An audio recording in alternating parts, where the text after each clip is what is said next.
नमस्कार, मैं हूं कमरुद्दीन खान। मध्य प्रदेश में 28 सीटों पर हो रहे चुनाव को लेकर, उपचुनाव को लेकर ठोके जा रहे हैं ताल। पार्टियां, उम्मीदवार चल रहे हैं एक से बढ़कर एक चाल। उम्मीदवार रख रहे हैं इस बात का पूरा ख्याल कि वोटर हो जाएं खुश, दें उन्हें वोट ताकि चुनाव के बाद ना रह जाए कोई मलाल। 28 सीटों का अखाड़ा सज चुका है। तकरीबन तय है कि अखाड़े में कौन कौन पहलवान दमखम दिखाएंगे। हालांकि कुछ पत्ते खुलने बाकी हैं जिसे लेकर वोटर्स और उम्मीदवारों में उत्सुकता बहुत है। बस सीटी बजने वाली है और फिर शुरू हो जाएगा दंगल। तो आइए शुरू करते हैं खास पेशकश 28 का अखाड़ा।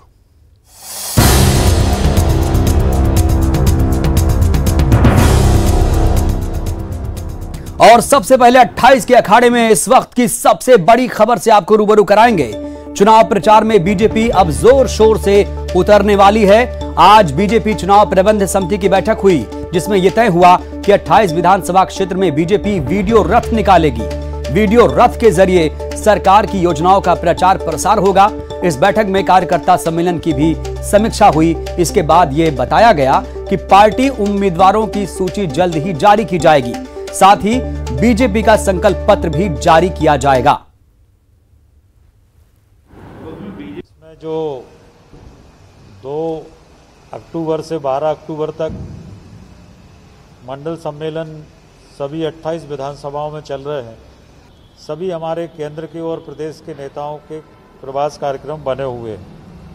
बहुत सफलतापूर्वक ये मंडल सम्मेलन संपन्न हो रहे हैं।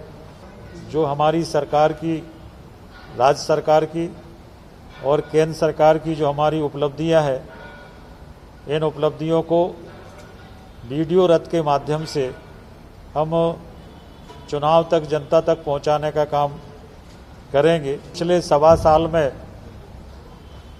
जो कांग्रेस ने, कमलनाथ जी की सरकार ने भारतीय जनता पार्टी के कार्यकर्ताओं पर और आम जनता पर जो अत्याचार और अन्याय किया है, वो विषय भी इन मंडल सम्मेलनों के माध्यम से हम लोग कार्यकर्ताओं तक पहुंचाने का काम।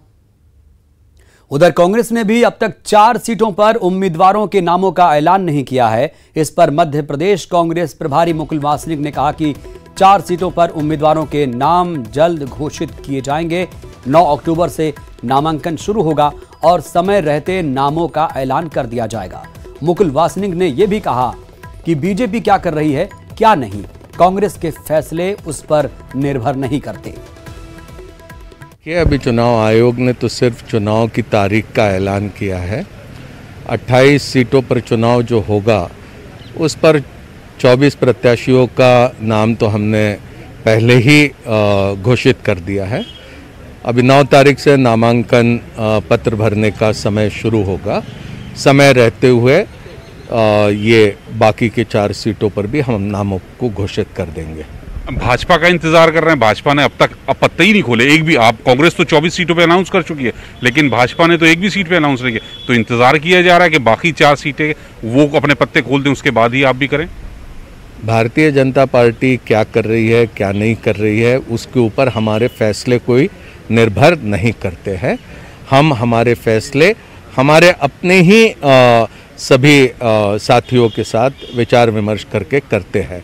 और इसलिए भारतीय जनता पार्टी का और हमारा टिकट अलग अलग सीटों पर घोषित करने के संदर्भ में कोई संबंध नहीं है। उम्मीद क्या की जाए सर? 9 तारीख तो नामांकन शुरू हो गए, तो 9 से पहले ही आ जाएगी। सिर्फ 4 सीटें हैं। जल्दी उस पर फैसला होगा, इसमें किसी भी तरह से कोई संदेह रखने की आवश्यकता नहीं। हमने जो प्रत्याशी घोषित किए हैं, मुझे पूरा भरोसा है कि मध्य प्रदेश की जनता जो ये महसूस करती है कि कुछ ही समय पहले उन्होंने कांग्रेस के नीति मूल्यों पर, कांग्रेस के आदर्शों पर, कांग्रेस के विचारों पर, कांग्रेस के कार्यक्रमों पर अपना वोट दिया था, अपना समर्थन जताया था, उस जनादेश को कुछ नेताओं ने अपने स्वार्थ के लिए ठुकरा दिया। और ये पूरे मध्य प्रदेश के लोगों के सामने है। मध्य प्रदेश के लोग इसे लोकतंत्र की हत्या का एक उठा हुआ जबरदस्त कदम मानते हैं और मध्य प्रदेश के लोग इसे किसी भी सूरत में बर्दाश्त नहीं करेंगे। 3 नवंबर को ये विधानसभा के उपचुनाव का वोट होगा और 10 तारीख को जब मध्य प्रदेश में वोटों की गिनती होगी तो तख्त पलटा हुआ नजर आएगा। वहां पर फिर कांग्रेस की हुकूमत बनेगी, इसमें हमें कोई संदेह नहीं। सर, लेकिन मुख्यमंत्री शिवराज सिंह चौहान दावा करते हैं कि जनता के बीच में मैं अपने 5 महीने के कार्यकाल में जा रहा हूं। 15 महीने का भ्रष्टाचार से भरा कमलनाथ का कार्यकाल जनता ने देखा है, वो सीधा आरोप भ्रष्टाचार का लगा रहे हैं। ये भारतीय जनता पार्टी क्या कहती है क्या नहीं कहती है, इस पर बहुत गंभीरता से लेने की कोई आवश्यकता नहीं। इनके शीर्ष नेताओं से लेकर इनके तमाम नेता अलग अलग स्तरों पर सिर्फ बयानबाजी करते हैं। लोगों की भलाई का, लोगों के उत्थान का, लोगों के सशक्तिकरण का इनके पास कोई कार्यक्रम नहीं है। इनका सारा का सारा रवैया किसी न किसी तरीके से सत्ता हथियाना का रहा है। अगर चुनाव में जीतते हैं अलग बात है, चुनाव में अगर हारते भी है तो खरीद फरोख्त करके ये लोगों के जनादेश का अपमान करने का काम ये अलग अलग प्रांतों में करते रहे। इन्होंने कर्नाटक में किया, इन्होंने मध्य प्रदेश में किया, इन्होंने राजस्थान में वहां पर हाथ डालने की कोशिश की। ये पूरा मुल्क जानता है। तो भारतीय जनता पार्टी की बातों पर विश्वास मत रखिए। तो मुकुल वासनिक साहब कह रहे हैं कि बहुत जल्द ही 4 सीटों पर उम्मीदवारों के नाम का ऐलान कर दिया जाएगा। साथ ही दावा किया कि अब फिर जनता कांग्रेस के साथ है और जिन लोगों ने सरकार बनाई है उनका स्वार्थों के जरिए उनको जवाब दिया जाएगा। कैमरामैन हरीश के साथ नई दिल्ली से अशरफ काज़मी, न्यूज़ 18। और उधर ग्वालियर में मंत्री भारत सिंह को कुशवाहा समाज की बैठक में विरोध का सामना करना पड़ा। लोगों ने मंत्री को उस समय खरी खोटी सुनाई जब वे इमरती देवी के समर्थन में प्रचार कर रहे थे। दरअसल कुशवाहा समाज में इमरती देवी के खिलाफ नाराजगी है और इमरती देवी के खिलाफ नाराजगी का शिकार मंत्री जी हो गए। तुमसे ही है, तुम्हारे वजह से ही है, तो मेरी बात रखो। अरे नहीं कर रहे, मेरी बात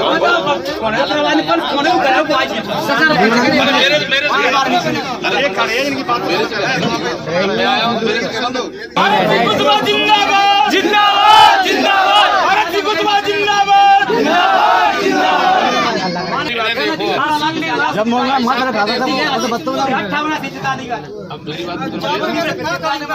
अरे तुम बात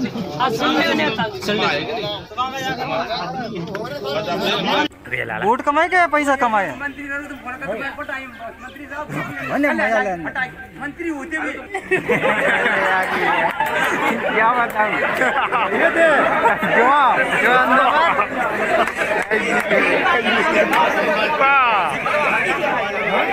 ये जो नहीं आई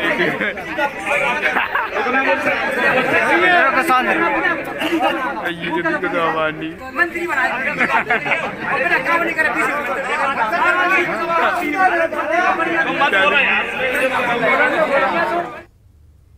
और उपचुनाव को लेकर इस वक्त की सबसे बड़ी खबर, उपचुनाव पर अहम बैठक होने जा रही है। बीजेपी कार्यालय में बैठक होगी, बस थोड़ी देर में बैठक शुरू होगी। मुख्यमंत्री शिवराज सिंह चौहान इस बैठक में शामिल होंगे।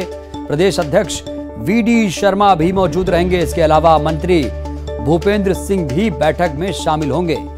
तो इस वक्त की बड़ी खबर, उपचुनाव पर बैठक होने जा रही है। थोड़ी देर में यह बैठक शुरू होगी।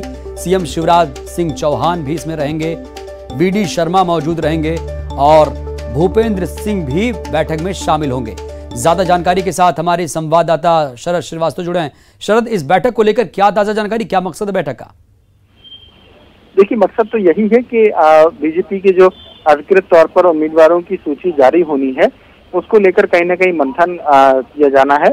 और यही वजह है कि एक अहम बैठक प्रदेश मुख्यालय में बुलाई गई है, जिसमें मुख्यमंत्री शिवराज सिंह चौहान खुद मौजूद रहेंगे। साथ ही साथ में बीजेपी के जो प्रदेश अध्यक्ष हैं वीडी शर्मा और चुनाव प्रबंधन समिति के जो संयोजक हैं भूपेंद्र सिंह, वो भी इस बैठक में शामिल हो रहे हैं। ये बैठक अब से कुछ ही देर बाद करीब 7 बजे प्रदेश मुख्यालय में शुरू होगी।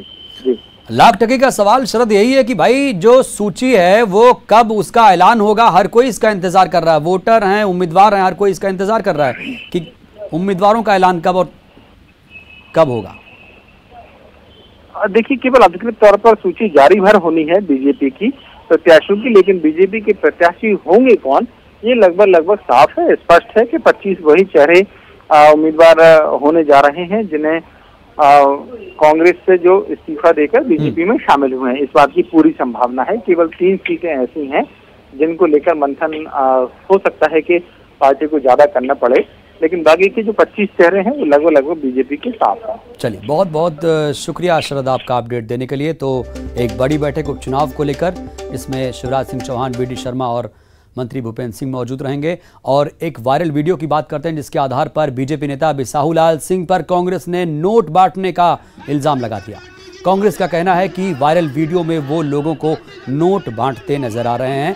कांग्रेस ने आपत्ति जताते हुए चुनाव आयोग से संज्ञान लेने की मांग की। कांग्रेस ने प्रलोभन और भ्रष्टाचार से चुनाव को प्रभावित करने का आरोप लगाया। कांग्रेस इसकी शिकायत चुनाव आयोग में करेगी। हालांकि कांग्रेस के आरोपों पर बीजेपी ने पलटवार किया और कहा कि ये फोटो पुरानी है।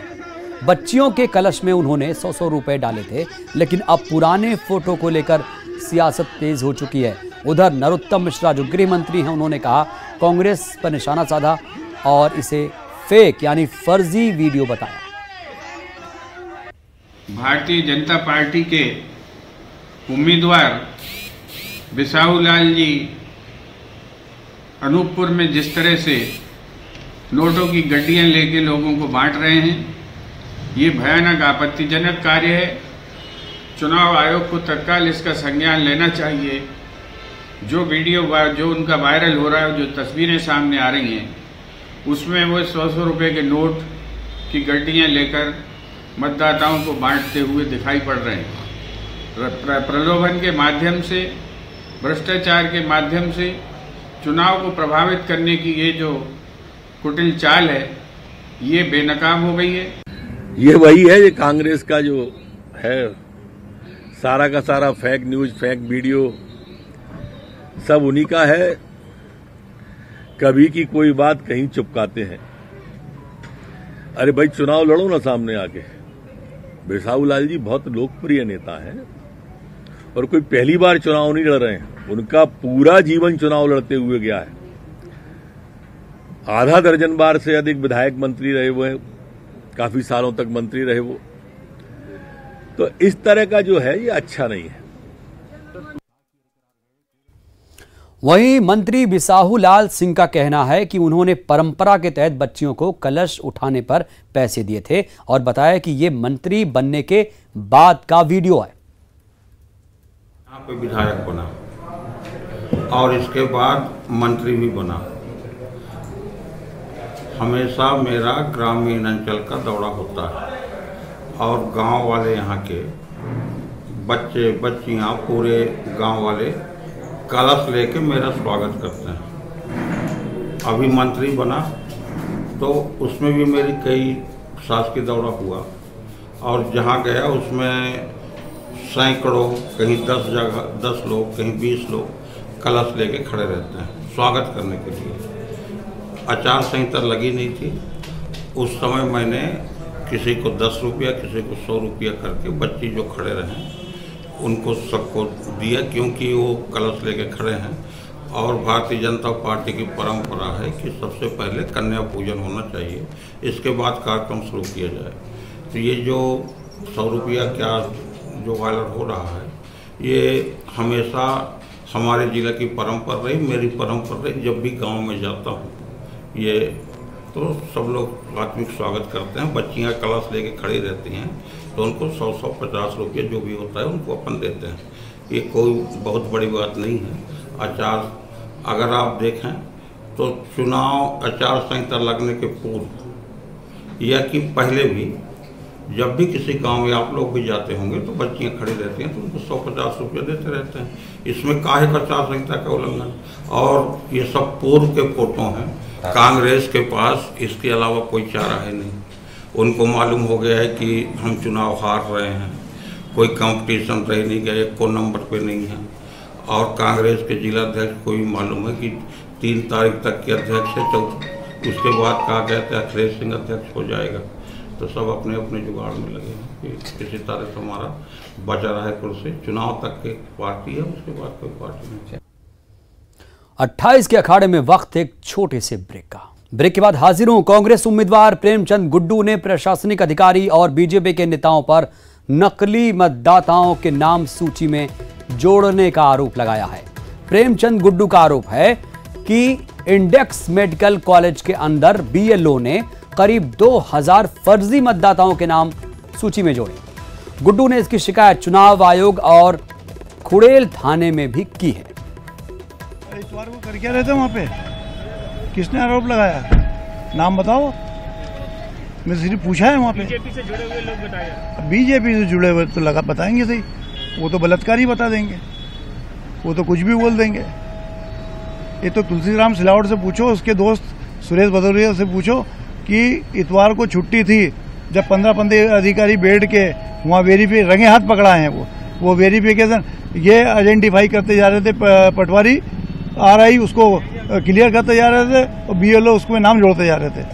जिस प्रकार से रोज कांग्रेस फर्जी मतदाताओं की बात कर रही है और रोज आंकड़ों में उनके विभिन्नता आ रही है। आप देखेंगे कभी वो 2000 बोलते हैं, कभी 3000 बोलते हैं, कभी 4000 बोलते हैं। कांग्रेस के पास कोई भी मुद्दा नहीं है। भारतीय जनता पार्टी केवल और केवल विकास के मुद्दे पे चुनाव लड़ती है और नियम कायदे कानून को ध्यान में रखकर चुनाव लड़ती है। तो मतदाता सूची में फर्जी नाम जोड़ने की शिकायत के बाद भी कोई कार्रवाई नहीं हुई है। विधायक जीतू पटवारी, कांग्रेस उम्मीदवार प्रेमचंद गुड्डू समेत अन्य कांग्रेसियों ने डीआईजी से इस बात की शिकायत की है और कोर्ट जाने की भी चेतावनी दी। कांग्रेस के इन नेताओं ने सरकारी तंत्र को आगाह भी किया है। तंत्र कैसे उपयोग हो रहा है, दुरुपयोग हो रहा है, ये एक महत्वपूर्ण बात है। हम एफआईआर कराने आए थे। जो लोग वहां पर सरकारी संडे के दिन, छुट्टी के दिन बैठा था, साथ ही साथ हम कल थाने पे भी गए थे और इसके साथ साथ सरकारी कर्मचारियों को मैं आगाह करना चाहता हूँ, एक को भी गलत गतिविधियों में पाए तो छोड़ा नहीं जाएगा। औसिलिया की प्रतिष्ठा की सीट है, उस पर एक सरकार का तंत्र। कल आप समझ सकते हो इतवार को 3,500-4 हज़ार फार्मों को लेके बैठना और 20 अधिकारी वहाँ पे हों और प्राइवेट जगह पे इलेक्शन कमीशन के नियम है, जहाँ भी पोलिंग स्टेशन होगा जहाँ उस पंचायत के अंदर बैठ के उसकी जांच करना बहुत स्पष्ट है। किसी भी प्राइवेट संस्थान में नहीं बैठ सकते। कांग्रेस ने फर्जी मतदाताओं को लेकर कोई कार्रवाई न होते देख चुनाव आयोग का दरवाजा भी खटखटा दिया है।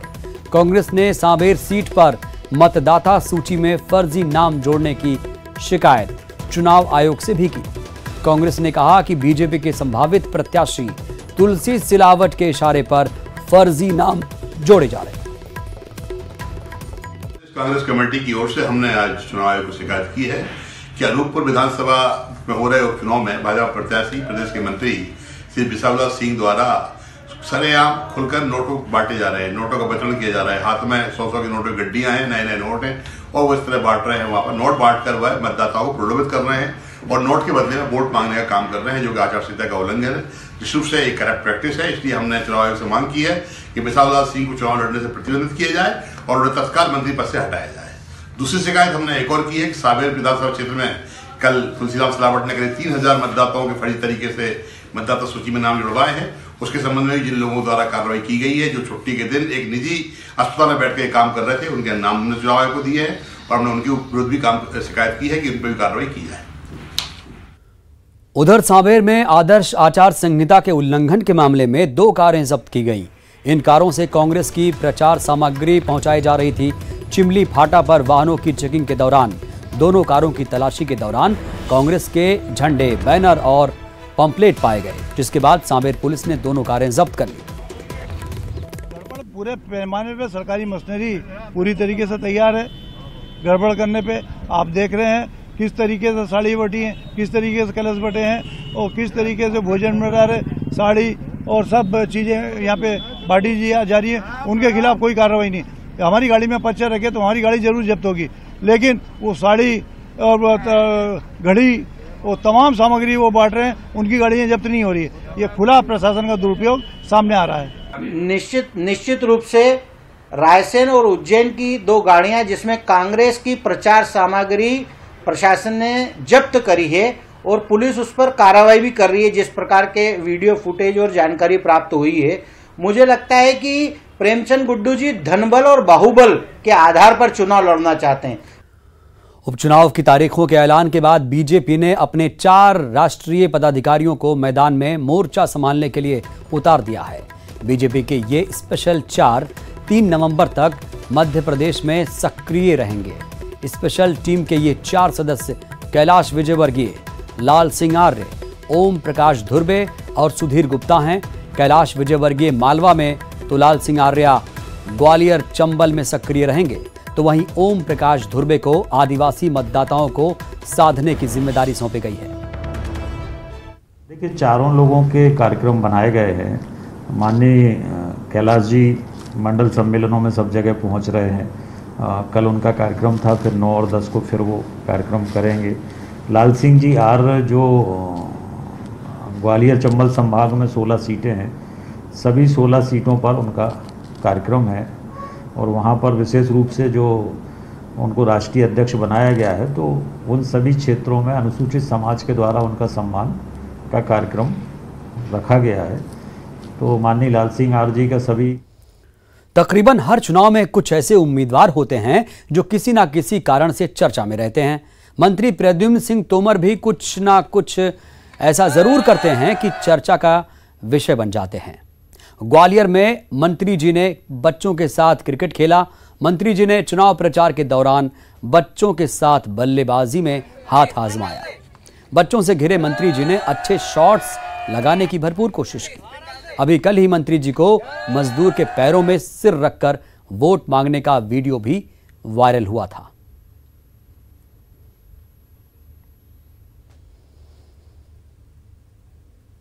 तो 28 का अखाड़ा में अभी के लिए बस इतना ही। दीजिए इजाजत। ताजा तरीन खबरों के लिए आप देखते रहिए न्यूज़ 18 मध्य प्रदेश छत्तीसगढ़। नमस्कार।